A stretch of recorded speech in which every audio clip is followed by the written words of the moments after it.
আমার গায়ের রং দুধে আলতা ফর্সা না, তবে যে আমি কালো এমনও না।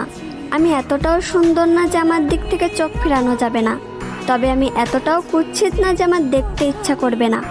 আমার কোমর ছাপানো চুল নেই, তবে আমার চুল ঘাড় অব্দি খাটোও না।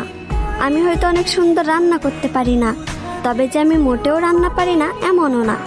আমি হয়তো সবসময় সাজুগুজু করি না, তবে যে আমি মোটেও সাজি না এমনও না।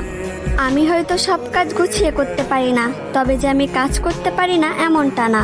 আমি হয়তো ওভার স্মার্ট না, তবে আমি স্মার্ট না এমনটাও না। আমি হয়তো সবকিছু সুন্দরভাবে বোঝাতে পারি না, তবে যে আমি কাউকে সম্মান করতে পারি না এমনটা না। আমি হয়তো পদ্মাশীল না, তবে যে আমি বেপদ্দায় চলাফেরা করি এমনটা না। আমি হয়তো সব দিক দিয়ে পারফেক্ট না, তবে কারোর জীবনে আনপারফেক্ট এমনটাও না।